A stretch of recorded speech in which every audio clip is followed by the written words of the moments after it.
할렐루야. 수요 성경 공부 인도할 수 있도록 허락해 주신 아버지 하나님께 감사드립니다. 오늘 성경 공부를 통하여 하나님의 마음을 배우시고 또 하나님의 마음대로 여러분의 행하심으로써 하나님의 큰 영광을 볼 수 있는 여러분 모두가 되시기를 예수 그리스도의 이름으로 축원합니다. 오늘은 제14가 성결과 구원이라는 제목으로 말씀을 선포하겠습니다. 오늘 성경 공부는 1999년 6월 24일 목요일 오전 11시 전 서울신학대 총장이신 한영태 목사님이 강의한 내용을 가지고 제가 오늘 이 공부를 시작하도록 하겠습니다. 제가 이제 카페에다가도 제가 이 내용을 올렸는데요. 지금 우리가 걸어간 길이요. 99년에 그 강의한 내용인데 이 내용 안에 우리가 여지껏 우리가 해왔던 모든 것들이 다 들어가 있는 것이에요. 얼마나 기쁘고 감사했는지 몰라요. 근데 여러분들 중에 혹시 인터넷을 안 하는 분들이 계시기 때문에 제가 오늘 이 말씀 내용을 가지고 공부를 할 테니까 여러분 마음을 활짝 여시고 여러분 이 성결과 구원을 다 얻으시기를 예수 그리스도의 이름으로 축원합니다. 1998년에 미국의 어느 신학자는 다음과 같은 말을 한 적이 있습니다. 요즘 미국에서의 성결운동은 점점 죽어가는 것 같다. 그러나 성결운동 자체는 옛날만큼 왕성하지는 못하지만 성결의 복음만은 여전히 건재하고 있다고 했습니다. 18세기 영국에서 불같이 일어났던 성결운동은 19세기에 접어들자 교회의 세속화 현상과 방언 등 은사 중심의 오순절 운동으로 인하여 점점 약화되어 간 적이 있습니다.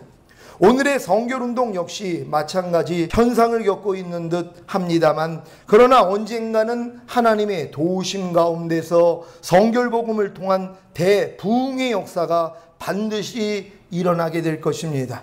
오늘 수요 성경 공부의 주제가 성결과 구원인데 한마디로 성결과 구원이란 용어는 그 말입니다. 영국의 요한 웨슬리는 성결이란 말을 완전한 사랑 또는 그리스도인의 완전이란 말로 많이 바꾸어 사용하였습니다.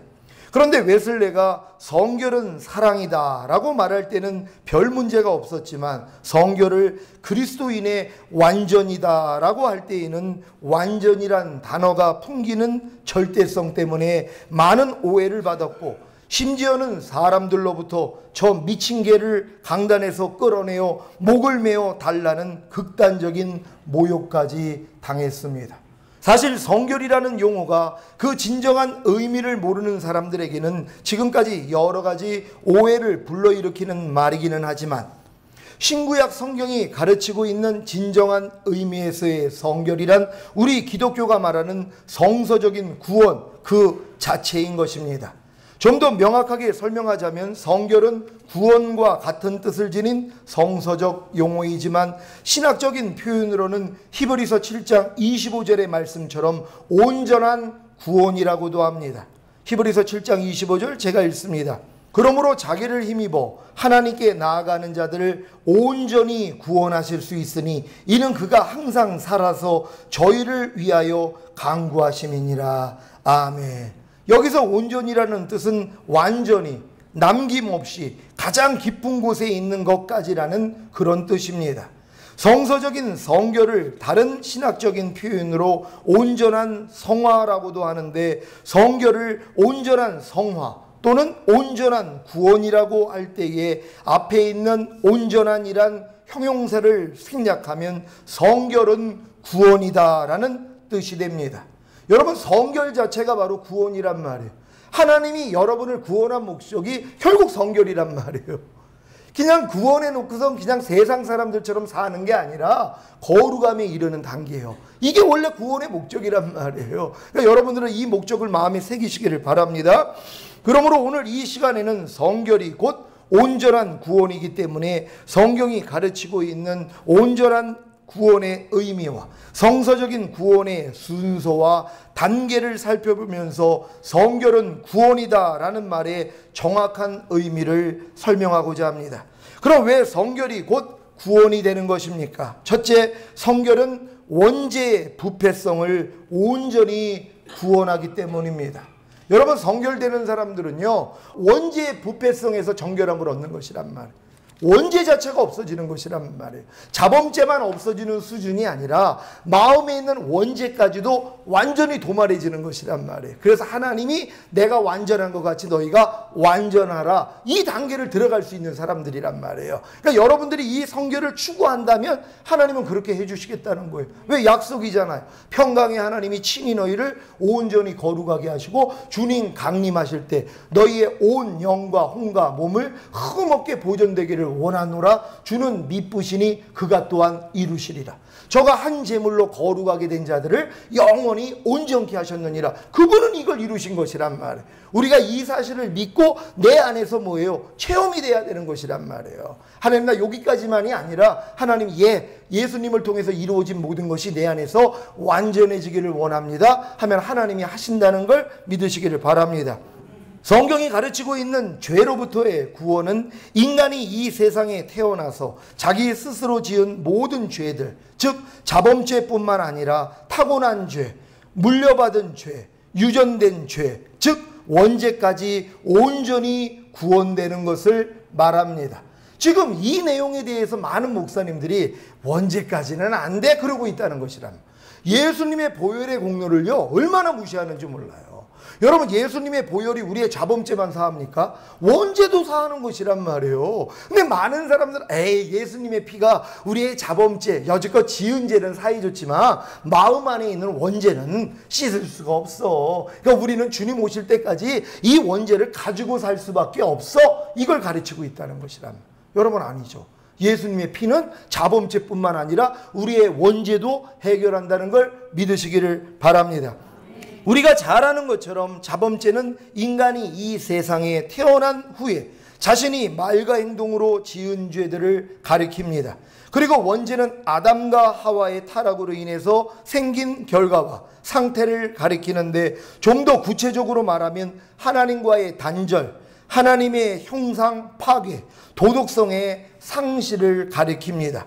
그러므로 원죄라는 것은 우리 몸속 어디엔가에 있는 일종의 덩어리가 아니라 아기가 응애하고 태어날 때 이미 갖고 태어나는 나의 나됨, 즉 삐뚤어진 인격, 자기중심적인 기질과 본성이 원죄의 모습인 것입니다. 그런데 하나님께서는 인간의 죄를 구원하실 때 자범죄는 중생의 은혜를 통해서, 원죄는 성결의 은혜를 통해서 온전히 구원하십니다. 이게 바로 이른 비의 역사와 늦은 비의 역사란 말이에요. 이른 비의 역사를 통해서 중생한단 말이에요. 중생할 때 자범죄가 해결된 거란 말이에요. 늦은 비를 통해서 뭐예요? 성령세를 주신단 말이에요. 그럼 성령세를 주실 때는 뭐예요? 원죄가 해결되는 것이란 말이에요. 그러니까 자범죄는 중생을 통해 해결하시고, 원죄는 뭐예요? 성령세를 통해서, 성결의 은총을 통해서 해결해 주시겠다는 것이란 말. 이게 구약에서는 바로 이른 비의 역사와 늦은 비의 역사가 일어나는 것이란 말. 이른 비가 와야지 토양이 되잖아. 씨를 뿌릴 수 있는 토양. 이게 거듭남이란 말. 죽었던 영이 살아나서 그 영 안에 하나님이 동행해 주신단 말이에요. 그래서 이제 많은 혼 안에 있는 비진리를 깨트려 나갔단 말이에요. 근데도 남겨놓은 게 있죠. 그래서 이제 하나님께 매달렸더니 하나님이 늦은 비의 역사를 주심으로 새 언약의 성체가 돼서 마음에 할례가 이루어지는 거예요. 성결의 은총이 임한단 말이에요. 그러니까 마음 안에 있는 원죄가 해결돼 버린단 말이에요. 이게 단계적으로 하나님이 이루신다는 걸 믿으시기를 바랍니다.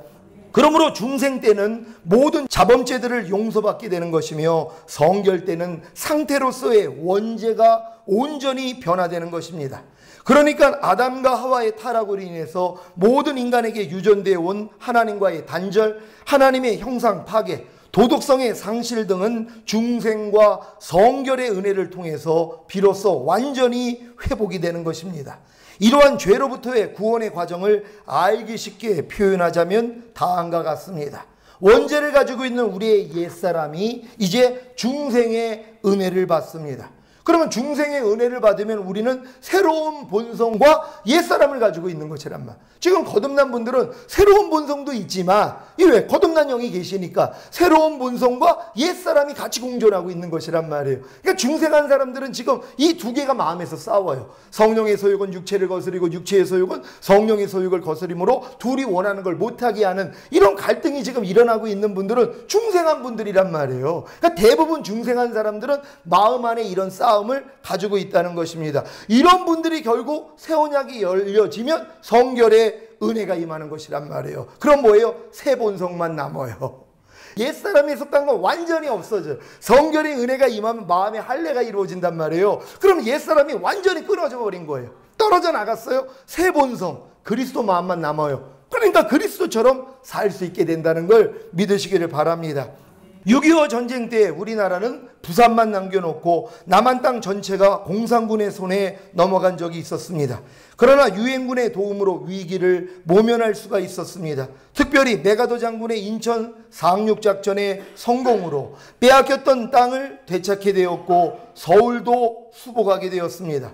그런데 지리산을 중심으로 끈질기게 발악을 하는 일명 빨치산 잔당들 때문에 아주 골치를 썩은 일이 있습니다. 결국 대대적인 토벌 작전으로 잔당들을 완전히 없애고서야 안심하고 살 수가 있었습니다. 마찬가지로 예수님을 영접한 그리스도인들이 비록 중생의 은혜를 통하여 거듭난 새 사람이 되었지만 아직도 빨치산과 같은 원죄의 옛 본성이 거듭난 신자의 마음속에 잔재해 있기 때문에 여러 가지 많은 어려움을 당하게 됩니다. 그러나 성결의 은혜를 통하여 원죄의 옛 본성이 완전히 제거됨으로 비로소 모든 죄로부터의 온전한 구원이 이루어지게 되며 하나님이 주신 새로운 본성만을 소유하고 살 수가 있게 되는 것입니다. 그런데 오늘날 참으로 이상한 것은 중생을 경험한 그리스도인들이 성결에 대해서는 너무 어렵게만 생각하고 아예 관심을 보이지 않고 있다는 사실입니다. 사실 중생한 사람들이 사실 드물어요. 교회 안에서 거듭난 체험을 한다는 사람들이 참 드물어요. 그럼 거듭난 사람들이 성결의 은총 받은 건 너무 쉬운 거란 말이에요. 왜? 태어났기 때문에. 잘하는 게 뭐가 어렵냔 말이에요. 근데 잘하는 훈련을 못 받아가지고 이렇게 오래 걸리는 거란 말이에요. 그러니까 여러분들이 바른 훈련만 받으면은 바로 거듭나자마자 성결의 은총 바로 받을 수 있는 것이란 말이에요. 우리가 이 목적을 향해서 가야 된다는 거 믿으시길 바랍니다. 사실 중생의 은혜라는 것은 마치 강아지가 사람이 되는 것처럼 사단 마귀의 자녀였던 사람이 하나님의 자녀로 다시 태어나는 참으로 놀라운 영적인 대사건입니다. 여러분 중생이 이렇게 어려운 거예요. 강아지가 사람 될 수 있어요? 없어요? 이건 불가능한 일이란 말이에요. 어떻게 사람이 하나님의 생명을 가지고 다시 태어날 수 있어요? 이건 불가능한 일이에요. 인간이 아무리 노력을 하고 아무리 바르게 살려고 노력해도 하나님의 생명을 가지고 다시 태어날 수가 없어요. 근데 하나님의 은혜로 우리가 거듭나는 거예요. 이게 강아지가 사람 되는 것만큼 놀라운 일이란 말이에요. 이게 바로 중생한 사람들이란 말이에요. 얼마나 이게 놀라운 일입니까? 그리고 성결은 어떤 면에서 어린아이가 성장해서 어른이 되는 것과도 같다고 볼 수 있습니다. 그렇다면 비유적으로 생각해 볼 때에 강아지가 사람이 되는 것이 어렵겠습니까? 아니면 어린아이가 어른이 되는 것이 어렵겠습니까? 어쩌면 중생한 신자가 성결의 은혜를 체험하는 것은 어린아이가 어른이 되는 것처럼 너무나 당연하고 어떻게 보면 중생보다 더 쉬운 일임에도 불구하고 오늘날 중생을 경험한 많은 그리스도인들은 중생보다 더 쉬울 수도 있는 성결의 경험을 제대로 사모하지 않고 있는 실정입니다. 왜요? 이걸 가려놨기 때문이란 마귀가요. 지금 주변에 중생한 사람이 있습니다. 그래서 막 완전히 삶이 변화받은 사람들이 있죠. 막 귀신도 쫓고 방언도 말하고 별 역사가 다 일어난단 말이에요. 근데 중생한 다음에 성결을 마귀가 못 보게 만들어 놓은 거란 말이에요. 성장을 해서 이제 죄를 원죄까지 벗어버리는 그 수준까지 들어가야 되는데 주의 이름으로 귀신도 쫓고 권능도 행하고 선지자 노릇들을 하니까 하나님이 봐주는 줄 안단 말이에요. 근데 주님이 뭐라고 그래요? 이 불법을 행하는 자. 왜? 죄는 불법이라 그랬거든요. 죄는 못 이긴단 말이에요. 냉겨놓은 죄가 있단 말이에요. 주님은 모른다 그런단 말이에요. 지금 많은 사람들이 이 상태에 있는 것이란 말이에요. 우리가 빨리 이걸 알려야 되는 것이란 말이에요. 주변에 중생한 사람들한테는요. 에이 우리가 그래도 어떻게 완전해져? 죄를 어떻게 완전히 버려? 어떻게 원죄를 우리가 다 버려? 어떻게 하나님 뜻대로 완전히 살아? 그냥 이렇게 살다가 주님 맞는 거지? 이렇게 미혹을 시켜놨단 말이에요. 이걸 여러분들이 깨트려야 되는 것이에요. 왜? 여러분이 변화가 돼야죠. 그러면은요. 여러분이 성결의 은총을 받으셔야 되는 것이란 말이에요. 이런 사명을 다 가지시기를 바랍니다. 분명히 사도 바울은 고린도 교인들을 향해서 그리스도 안에서 어린아이들이라고 말하면서 어른의 신앙으로 성장해 나아갈 것을 권면한 적이 있습니다. 또한 베드로 사도 역시 거듭난 그리스도인들을 향해서 또다시 온전한 구원에 이르도록 자라가라고 권면한 적이 있습니다. 그러니까 온전한 구원이 뭐예요? 이 성결이란 말이에요. 구원받은 거듭난 자들에게 지금 하는 말이에요. 너희가 지금 거듭났느냐? 그러면 온전한 구원에 이르도록 자라가라는 것이에요. 이게 목적이 돼야 된단 말이에요. 많은 사람들이 거듭나는 게 끝인 줄 안단 말이에요. 아니 태어난 걸로 갓난아기가 태어난 걸로 그게 끝입니까? 시작에 불과하죠. 중생이라는 건 시작에 불과한 거예요. 여기서 이제 그리스도의 장성한 분량이 충만한 데까지 성장을 해야죠. 그래서 자녀들아, 아이들아, 청년들아, 아비들아, 그래서 믿음의 분량이 나오는 것이란 말이에요. 여러분 우리가 다 아비가 돼야 되는 줄 믿으시기를 바랍니다. 그러므로 중생의 은혜를 통하여 하나님의 자녀로 새롭게 태어난 신자들은 어느 누구를 막론하고 성결의 은혜를 사모하고 체험하여야만 하는 것입니다. 오늘날 거듭난 그리스도인들이 단지 중생의 자리에만 머물러 있기 때문에 보다 승리로운 신앙생활을 영유하지 못하고 있습니다. 그러나 거듭난 신자가 성결의 은혜를 통하여 내적인 죄의 본성을 온전히 변화받고 나아갈 때에 날마다 승리하는 신앙생활을 누릴 수가 있는 것입니다. 그러므로 성결은 곧 모든 죄로부터의 구원이며 온전한 승리라고도 말할 수가 있는 것입니다. 둘째, 구원의 정도 또는 단계적으로 볼 때의 성결은 곧 구원입니다. 인간을 구원하시는 하나님의 역사를 단계적으로 나열해 보면 완전히 부패한 인간의 양심을 일방적으로 회복해 주신 선행적인 은총으로부터 시작해서 회개, 그리고 칭의, 그리고 중생과 양자됨, 그런 다음에 성장, 그리고 제2의 회개, 그리고 성결, 그리고 완전 성화, 그리고 성장, 그리고 영화로 이어집니다. 여러분 이 단계가 지금 우리 교회가 왔던 길하고 똑같은 길이라는 것이란 말이에요. 여러분이 선행적 하나님의 은총을 통하여서 교회로 나와서 회개를 했단 말이에요. 그랬더니 하나님이 칭의를 주심으로 여러분을 중생하게 하셨어요. 거듭나게 만들었어요. 그리고 양자로 삼아줬단 말이에요. 하나님의 자녀로 삼아주신 거예요. 그리고 이제 또 성장하다가 제2의 회개가 왔단 말이에요. 도저히 그래도 버리지 못하는 죄 때문에 오라는 공고한 사람이로다. 여기까지 가니까 뭐예요? 이제 성결의 은총을 하나님이 주시는 거예요. 새 언약의 성취인 성령 세례가 임했단 말이에요. 여기서 이제 완전 성화까지 가는 거예요. 그러면서 계속 성장하는 거예요. 그러다 영화되는 거예요. 몸조차도 죄를 짓지 않는 수준, 그리고 주님 오실 때 여러분 몸이 신령한 몸으로 변화되어 들림받는 단계까지 들어가는 것이란 말이에요. 이게 이렇게 명확하게 나와 있는 거 아닙니까? 그럼 여러분들이 지금 어디에 있는지 알잖아요. 그럼 그 다음 단계로 가기만 하면 되는 거예요. 근데 중생한 사람들은요, 이 길만 하면 못 갈 사람이 없죠. 왜? 중생하는 게 더 어렵다 그랬잖아요. 개가 사람 되는 게 더 어렵죠. 태어난 아이가 성장하는 게 뭐가 어려워요. 개가 사람 되는 게 더 어렵죠. 그러니까 거듭난 사람들은요, 거뜬하게 그리스도의 장성한 분량까지 성장할 수 있단 말이에요. 왜? 가르침만 제대로 받으면은요, 매일 말씀 묵상하죠, 기도하죠, 순종하죠, 그리고 나 자신 부인하는 훈련하죠. 그러면 성장하지 않을 사람이 어디 있어요? 근데 요거만 마귀가 막아놨단 말이에요. 그래놓고 뭐 은사사역한다, 뭐 나가서 뭐 전도한다, 뭐 한다, 외적인 사역만 하게 만들었단 말이에요. 그러니까 우리의 속사람은 성장을 못했다는 것이에요. 근데 여러분들은 이제 바르게 아는 진리를 통해서 성장하시기를 부탁드립니다. 여기에서 중생의 단계는 마치 옛날 임금님을 만나러 서울에 온 사람이 첫 번째 관문인 남대문을 통과한 것과 같다고 볼 수 있습니다. 그러나 남대문을 통과했다고 임금님을 바로 볼 수는 없는 것입니다. 이제는 두 번째 관문인 광화문을 통과해야 비로소 경복궁에 들어가서 임금님을 만날 수가 있는 것입니다. 오늘날 많은 그리스도인들은 남대문을 통과하고 너무나 감격한 나머지 두 번째 관문인 광화문을 향해서는 아예 가려고도 하지 않는 어리석은 모습을 너무나 많이 볼 수 있습니다. 그러므로 비록 중생의 은혜를 통해서 자신이 지은 모든 자범죄들을 다 용서받은 신자들이라 할지라도 두 번째 은혜가 되는 성결의 은혜를 받아야만이 거룩하신 하나님 나라에 온전히 들어갈 수가 있게 되는 것입니다. 그래서 성경은 뭐라고 그래요? 물과 성령으로 나지 아니하면 하나님의 나라에 들어가지 못한다는 것이에요. 너희가 거듭나지 아니하면 하나님의 나라를 못 본다는 것이, 하나님의 나라로 오신 예수 그리스도를 볼 수가 없어요. 거듭나야 돼요. 일단은요. 이게 중생이란 말이에요. 이게 물을 통해서 중생하는 것이에요. 세례를 통해서 중생한단 말이에요. 그리고 성장을 해요. 그러다가 성령을 통해 뭐예요? 성령 세례 받아야죠. 그래 이제 하나님 나라 안으로 들어가요. 그리스도 안으로 들어가서 하나가 되는 자리까지 들어가게 된다는 것이란 말이에요. 근데 지금 임금을 보기 위해서 시골에서 올라왔다 그랬잖아요. 그리고 이제 서울 딱 들어와서 남대문 통과했단 말이에요. 그건 뭐예요? 시작에 불과하잖아요.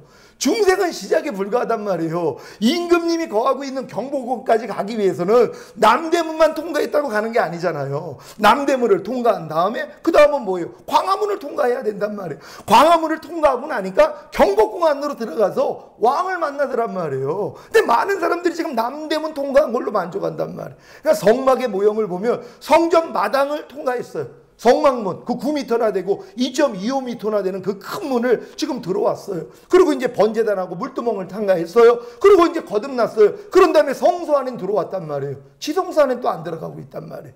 그러니까 여러분들은 뭐예요? 다 단계별로 들어가셔야 되는 것이란 말. 결국 지성소 안에까지 들어가서 하나님을 직접 보게 된다는 걸 믿으시기를 바랍니다. 그러나 만일 중생의 은혜를 받았다고 이젠 다 됐다 하고 그 자리에 주저앉은 사람들은 마치 서울신학대학교에 입학은 잘했지만 아예 졸업을 할 생각을 포기한 어리석은 학생과도 같다고 볼 수가 있는 것입니다. 그러므로 입학도 중요하지만 더욱 중요한 것은 졸업이기 때문에 중생의 은혜를 경험한 모든 그리스도인들은 반드시 성결의 은혜를 사모하고 체험해야만이 영원한 구원을 확실히 보장받을 수가 있는 것입니다.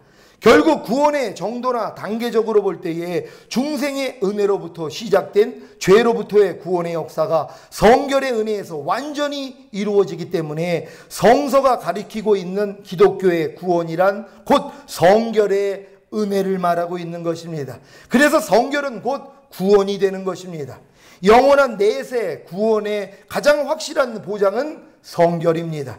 하나님께서는 히브리서 12장 14절 말씀을 통해 모든 사람으로 더불어 화평함과 거룩함을 쫓으라. 이것이 없이는 아무도 주를 보지 못하리라고 말씀하셨습니다. 그런데 이 말씀 가운데 이것이 없이는 아무도 주를 보지 못하리라고 하셨는데, 그렇다면 여기에서 말하는 이것은 과연 무엇을 가리키고 있는 말씀이겠습니까? 언뜻 보면 그 말씀 앞에 나오는 화평함과 거룩함 둘 중에 어느 것을 가리키는지 혹 둘 다를 가리키는지 잘 분간을 할 수가 없지만 헬라어 원어 성경이나 영어 성경을 보면 이것이란 바로 거룩함, 성결을 분명하게 가르쳐주고 있음을 잘 알 수가 있습니다. 그러므로 성결은 성서적인 구원 그 자체예요. 영원한 내세 구원에 확실한 보장을 가져다주는 은혜이기 때문에 영원한 천국에 가기를 원하는 사람들은 중생의 은혜를 통하여 죄사함을 경험한 다음에는 반드시 성결의 은혜를 사모하고 체험하여야만 하는 것입니다. 왜냐하면 어디까지나 내세 구원의 가장 확실한 보장은 구원의 정점이라고 할 수가 있는 성결의 은혜에 달려있기 때문입니다. 성결의 은혜를 받기를 원하십니까? 그렇다면 먼저 신학적 원칙을 말씀드리겠습니다. 이 원칙을 여러분이 잘 숙지를 하셔야지 성결의 은총을 다 받을 수 있다는 거 믿으시기를 바랍니다. 첫 번째, 하나님의 은혜에 의해서 성결의 은혜를 받습니다. 성결은 하나님의 은혜의 선물입니다. 구원은 처음부터 마지막까지 오직 하나님의 은혜로 이루어지기 때문에 현세 구원의 완성인 성결은 당연히 은혜로 이루어집니다. 웨슬레는 너희가 그 은혜로 인하여 믿음으로 말미암아 구원을 얻었나니 이것이 너희에게서 난 것이 아니요 하나님의 선물이라는 구절을 아주 즐겨 사용했습니다. 그리스도인들이 이 세상에서 성결해야 되는 이유는 하나님이 그와 같이 되라고 명령하셨기 때문이며 그리스도인들이 성결할 수 있는 근거는 하나님이 그것을 약속하셨기 때문입니다. 여러분의 성결을 하나님이 약속했다는 것이라면 이게 새 새 언약이에요. 내 신을 네 속에 둠으로 너희가 내 율례를 행하게 하리니 너희가 내 규례를 지켜 행할지라. 내가 너에게 부드러운 마음 고기 같은 마음을 주고 새 마음과 새 영을 창조하리라. 다 새 언약이란 말이에요. 이 새 언약 때문에 예수님이 죽으시고 부활하신 거예요. 새 언약 성취해 주시려고요. 그러니까 이 새 언약이 여러분 안에 이루어지는 건 하나님의 약속이에요. 그러니까 여러분이 믿기만 하면 하나님의 은혜로 다 준다는 걸 믿으시기를 바랍니다. 둘째, 성령의 세례를 받음으로 성결의 은혜를 받습니다. 성령 세례와 성령 충만은 성결의 은혜를 의미하는 동의어이며 오늘도 성도들은 성령 세례를 경험할 수 있습니다. 이 둘은 동시적이지만 논리적으로 말하자면 성령 세례를 받으면 성령 충만한 상태에 있게 됩니다. 성령 세례는 성령 충만의 최초의 경험이고 성령 충만은 성령 세례의 상태가 지속됨을 의미합니다. 성령 세례는 성결의 은혜를 경험하는 방법이고 성령 충만은 성결을 유지하는 비결입니다. 오늘도 성도들은 성령 세례를 받아 성결의 은혜를 체험해야 하고 성령 충만으로 그 은혜를 유지해야 합니다. 세 번째, 믿음으로 성결의 은혜를 받습니다. 구원은 믿음으로 이루어집니다. 이 말은 칭의, 중생, 그리고 성화가 믿음으로 가능하다는 것입니다. 성결을 위한 우리의 믿음의 대상은 그리스도입니다. 기독교의 신앙의 핵심은 하나님이 인간이 되셨다는 것입니다. 중생을 얻는 믿음과 성결을 얻는 믿음은 서로 다른 종류의 믿음이 아닙니다. 십자가에 달려 죽으시고 부활하신 예수 그리스도를 믿는 동일한 믿음입니다. 왜요? 예수 그리스도만이 여러분에게 중생을 줘요. 예수 그리스도만이 여러분에게 성결을 주신단 말이에요. 그러니까 예수님을 믿으면 예수님이 주시는 거란 말이에요. 처음에는 중생으로, 더 성장한다면 여러분에게 뭘로 줘요? 성결의 은총으로 주시는 것이란 말. 성결의 은혜로, 새 언약으로 주신다는 것이란 말이에요. 주는 주체는 똑같다는 걸 믿으시기를 바랍니다. 다만 성결을 위한 믿음은 보다 귀중한 하나님의 약속을 믿고 희망하는 것입니다. 한 종류의 믿음이지만 믿음의 내용이 다를 뿐입니다. 지은 죄를 용서해 주실 것을 믿는 믿음과 타고난 내적 부패성에서조차 정결케 하심을 믿는 차이가 있을 뿐입니다. 그러나 이 믿음도 하나님이 주시는 선물입니다. 그러니까 이 믿음도 하나님이 주는 선물이에요. 그러니까 이 믿음을 가진 사람이 어떤 사람은 나는 자범죄는 사함받았어도요 원죄는 아직도 남아있어요. 그 믿음밖에 안 되는 거예요. 근데 하나님의 믿음을 가졌더니 나는 자범죄만 해결된 게 아니라 내 원죄도 해결해 주셨습니다. 이 고백이 나온단 말이에요. 왜? 그 믿음을 받았기 때문이란 말이에요. 나는 자범죄에서만 해방된 게 아니라 원죄에서도 나를 해방해 주셨습니다. 이 믿음을 하나님이 주신다는 거예요. 여러분 이런 믿음을 다 가졌으니까 이 믿음이 온 사람들은 원죄 다 이긴단 말이에요. 이 믿음이 왔기 때문에. 근데 이 믿음이 오기 전까지는 또 과정이 있는 것이에요. 그러니까 이 믿음을 하나님께 구할 수 있는 여러분 되시기를 바랍니다. 지금까지 신학적 원칙을 들으셨는데 성결의 은혜를 받기 위한 실천적 권고를 드리겠습니다. 우리가 하나님의 은혜에 의하여 믿음으로 성령 세례를 받음으로 성결함을 얻는다 할지라도 이러한 은혜를 받기 위해서는 우리가 해야 할 일이 있습니다. 성결을 얻기 위해서는 우리가 여러 모양으로 하나님과 협력함이 필요합니다. 성결의 은혜를 받기 위한 실천적 공고는 첫째, 중생 후에는 성결을 사모해야 합니다. 여러분 중생 후에 성결을 사모하고 계십니까? 이걸 사모하는 게 뭔지란 말이에요. 아니 사모하지만 하나님이 왜 주시냔 말이에요. 여러분이 원하지도 않는데. 그래서 구하는 자에게 성령을 주시겠다는 거예요. 왜? 성령이 오셔야지 할례가 이루어지잖아요. 그러니까 중생한 다음에는 반드시 성결의 은총을 구하게 해야 된단 말이에요. 근데 이걸 안 가리키니까 중생한 사람들도 그냥 나 이제 거듭났어, 하나님 자녀 됐어, 그리고 이제 봉사 많이 하며 또 나가서 충성 많이 하며 너 전도 많이 하며 헌금 많이 하며 상급 쌓는다고 이렇게 마귀가 미혹을 시킨 거란 말이에요. 아니에요. 중생한 다음엔 반드시 성결의 은총까지 구해야 되는 것이란 말. 구할 수 있는 여러분 되시기를 바랍니다. 우리가 처음 신앙생활을 시작할 때 죄를 용서받고 거듭난 새 사람이 되기를 간절히 사모하였던 것 같이 이제는 성결한 그리스도인이 되기를 사모해야 합니다. 줄이고 목마른 자처럼 성결을 구하고 찾고 두드려야 합니다. 그리하면 성결의 은혜를 받을 것입니다. 그래서 구하는 자에게 좋은 걸 주시지 않겠느냐? 그러면서 뭐예요? 성령을 주신다는 것이란 말이에요. 그러니까 중생한 사람들이 구할 게 다른 게 아니에요. 지금 간절하게 성결의 은총을 구해야 된단 말이에요. 새 언약이 이루어지길 위해, 성령 세례가 임하길 위해서 기도하는 것밖에 없어요. 이것만 기도하면 돼요. 제자들이요, 중생한 다음에 열흘 동안 기도에다 임했어요. 열흘밖에 안 걸렸단 말이에요. 오래 걸릴 필요 없어요. 올 때까지 하나님 앞에 매달리는 거예요. 제가 오늘 어떤 목사님도 만나가지고, 목사님, 하나님이 그 성결의 은총 주실 때까지, 새 언약 이루어질 때까지 교회 가서 그냥 엎드려서 내려오지 말고 거기서 있으면서 하나님하고 쇼부 뭐라고 그랬어요. 제자들은 10일 걸렸는데, 목사님, 그거 받을 때까지, 그렇지 않으면 죄를 못 이기거든요. 원죄를 못 이겨요. 이 죄 때문에 아주 너무 공고해야 하는 거예요. 그래서 제가 이거 이기려면 이제 필요성을 아는 거예요. 아무리 내가 거듭났고 뭐 귀신도 쫓고 해봤어도 내 마음 안에 있는 죄를 지금 못 이겨요. 혈기를 못 이긴단 말이에요. 그러니까 이것 때문에 너무 안타까워하는 거예요. 이제는 그 혈기를 진짜 미워하는 마음이 됐어요. 그러려면 뭐예요? 성령 세례밖에 없잖아. 성령이 임하지 않고 혈기를 이길 수가 없단 말이에요. 그러니까 제가 그렇게 말씀을 드린 거예요. 그분은 그걸 이루실 거란 말. 여러분도 마찬가지예요. 간절하게 성결의 은총, 새 언약이 이루어지길 위해, 성령 세례를 위해 간구해야 돼. 이 모습을 보고 주시잖아요. 근데 내가 에휴, 주면 주고 말면 말고 이런 마음인데 하나님 왜 주시냔 말이에요. 여러분이 절실해야 된다면, 하나님, 나 성령 세례 없이 나 못 살겠습니다. 나 중생한 걸로 만족 못해요. 나 이렇게 아직도 죄 짓는 삶, 아직도 순종하지 못하는 말씀, 나 이거 못 견디겠습니다. 나도 진짜 하나님이 완전한 것 같이 나 완전한 자가 되고 싶습니다. 그럼 하나님 성령 주셔야죠. 이렇게 매달리는데 안 줄 뿐이냔 말이에요. 귀찮아서라도 준다고 그러잖아요. 밤에 벗이 와가지고 떡 3덩어리 빌려라 그랬더니 벗됨을 위해서는 안 준다는 거 아니에요. 근데 귀찮게 하니까 귀찮아가지고 뭐예요? 준다 그러면서 이렇게 구하는 자에게 성령을 주시지 않겠느냐. 여러분이 하나님을 이렇게 좀 못 살게 좀 물어보세요. 하나님, 나 진짜 땡깡을 부려야 돼요. 하나님, 진짜 성령 세례나 안 받으면 나 살래가 안 되는군요. 성결이 안 되는군요. 완전해지지 못하군요. 하나님 주세요. 매일 간구해야 돼요. 그럼 주신다는 거 믿으시기를 바랍니다. 제가 이 성결의 은총을 구한 게 5년 전부터입니다. 매일 새벽마다 이거 달라고 기도한 거예요. 2, 3년 전에 결국 주신 거예요. 나는 이렇게 구하면 확실히 준다는 확신도 없이 그냥 구했더니 주신 거예요. 근데 지금은 확신이 있잖아요. 구하는 자에게 다 준다는 약속도 있는데요. 그러니까 구하면 얻는다는 것이란 말. 다 구해가지고 얻기를 바랍니다.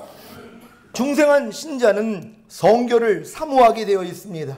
하나님의 부르심의 목적은 중생이 아니라 성결이기 때문입니다. 중생은 성결을 향한 소원을 신자의 마음에 심어줍니다.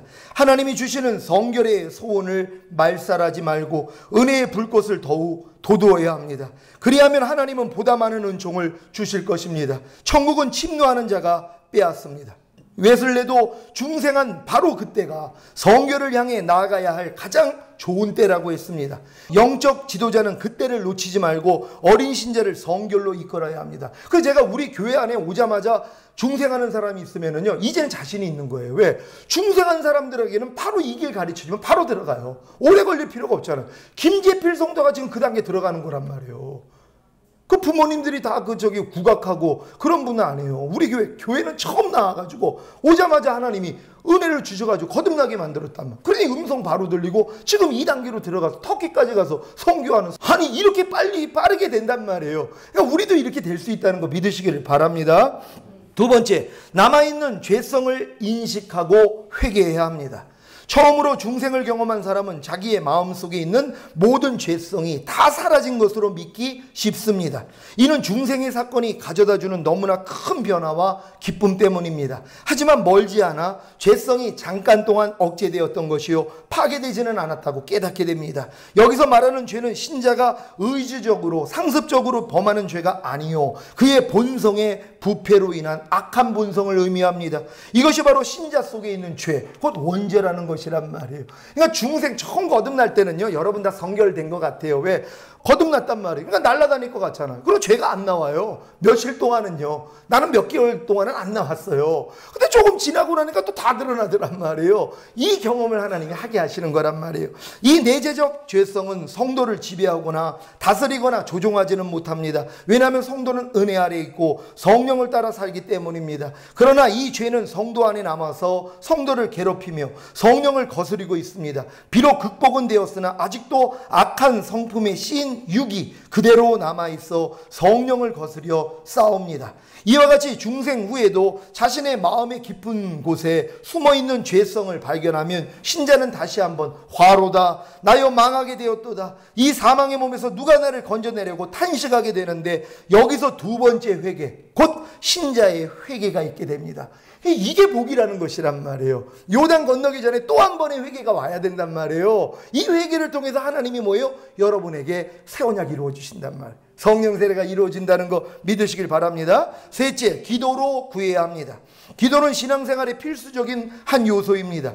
기도는 하나님과의 대화이며 영혼의 호흡입니다. 기도의 대화를 통하여 하나님의 뜻을 분별하고 순종하게 되고, 기도의 호흡을 통하여 영적인 성장과 능력 있는 삶을 살게 됩니다. 기도는 그리스도인의 특권이며 사명입니다. 또한 기도는 성결의 은혜를 받는 중요한 수단입니다. 웨슬레는 성결을 포함한 하나님의 모든 은혜는 전적으로 하나님의 자비에 의존하지만, 하나님께서는 사람들의 기도와 성결을 결부시켜 은혜 주시기를 기뻐하신다고 했습니다. 성결함을 얻은 성도의 숫자가 적은 이유도 기도의 부족이라고 하면서 웨슬레는 지금 기도로 성결을 구하라고 말합니다. 내가 너에게 이런 약속을 했다 이자 너희가 구하지 않으면 얻지 못한다는 거예요. 구하여야 주실 수 있다는 거예요. 그러니까 성결이라는 걸 이렇게 들었어요. 새 언약의 성취 들었어요. 성령 세례 들었어요. 근데 내가 구할 필요성을 아직 못 느껴요. 에이, 나 같은 게 뭐. 그러니까 기도를 안 하는 거예요. 기도해야 준다는 거 믿으시길 바랍니다. 넷째, 자신의 삶을 성별하게 바쳐야 합니다. 성결을 위한 회개와 기도는 성도의 삶으로 이어져야 합니다. 회개의 열매로서, 그리고 기도의 연장으로서 성도는 자신과 자신의 삶을 성별하여 하나님께 바쳐야 합니다. 전적 헌신은 우선 항복하는 삶입니다. 하나님의 뜻에 전적으로 순종하여 자신의 뜻, 의지, 그리고 고집을 버리고 내 뜻대로 마옵시고 아버지의 원대로 되기를 원하나이다 라고 고백해야 합니다. 그 다음으로 모든 것을 주님께 바쳐야 합니다. 주님은 십자가에서 자신의 전부를 우리를 위해 속죄제물로 바쳤습니다. 주님은 우리의 재물, 재능, 시간, 그리고 나 자신까지 바칠 것을 요구합니다. 이것은 주님의 절대적 소유권을 인정하는 것이며 동시에 내가 주님의 청지기임을 고백하는 행위입니다. 모든 것을 바치면 박탈당하는 행위가 아닙니다. 사실은 그것이 하나님의 축복을 받는 비결입니다. 그래서 이걸 깨달은 사람이 모든 소유를 다 파는 것이란 말. 왜? 그래야지 진주를 사잖아요. 진주를 발견했어요. 성결의 은총, 새 언약이 바로 진주란 말이에요. 밭에 감추인 보화란 말이에요. 그러니까 내 모든 걸 다 팔아야죠. 내 생각, 내 감정, 내 의지, 마귀가 심어놓은 모든 죄, 불의, 불법, 모든 비진리, 악들 다 팔아버리는 거예요. 그래야지 살 수 있다는 걸 믿으시기를 바랍니다. 다섯 번째, 믿음을 활용해야 합니다. 믿음은 하나님의 선물이지만 인간의 수용하는 행위가 있어야 합니다. 따라서 믿음이 하나님의 행위이면서 동시에 인간의 행위이기도 합니다. 예수께서 내 믿음이 너를 구원하였느니라, 또는 내 믿음대로 될지어다 라고 하실 때의 믿음은 인간적 행위로서의 믿음을 강조하신 것입니다. 참된 신앙은 수용되어서 고백될 뿐 아니라 활용되어야 합니다. 즉 믿음이 행동으로 이어져야 합니다. 힐스는 성결의 은혜를 받기 위한 믿음의 활용에 관하여 네 가지를 제시하고 있습니다. 첫째, 오늘 지금 내가 반드시 성령 충만해야 한다고 고백하라. 둘째, 내가 성령 충만할 수 있다고 고백하라. 셋째, 내가 성령 충만을 사모한다고 고백하라. 넷째, 내가 반드시 성령 충만할 것이라고 고백하라. 이러한 여러분의 고백은 믿음으로 얻는 순간적인 성화를 가져다 줄 것입니다. 그러나 믿음은 또한 소망하며 인내해야 합니다. 120명의 제자들은 오순절 성령 세례를 받기 위하여 다락방에서 10일 동안 기다려야 했습니다. 그들은 아버지의 약속하신 것을 믿고 기다렸습니다. 하나님은 자신의 뜻에 따라 은혜를 주시고 사역하십니다. 우리는 하나님의 약속과 능력을 믿고 준비하면서 기다려야 합니다. 우리가 원하는 시간이 아니라 하나님이 원하시는 시간에 성결의 은혜를 주십니다. 비록 믿음으로 지금 그것을 구할지라도 기다리는 믿음이 필요할 때도 있습니다. 때가 이르면 하나님은 호련히 갑자기 순간적으로 성결의 불을 내려주시어 우리를 성결케 하실 것입니다. 이러한 성결의 은혜를 다 받으시기를 예수 그리스도의 이름으로 축원합니다. 기도하겠습니다. 오늘 이 들은 말씀 생각하시면서, 아니 이렇게 하나님이 밝게 보여주시는데 성결 안 되면 얼마나 이게 하나님 앞에 민망한 일입니까? 하나님은 우리가 원하는 것보다 더 주시기를 원해요. 하나님, 나 이제 성결의 은총 받았어. 살아서 죄 완전히 이기는 자 되기를 원합니다. 그래서 마음껏 하나님께 영광 돌리기를 원합니다. 주여 한번 외치고 기도합니다.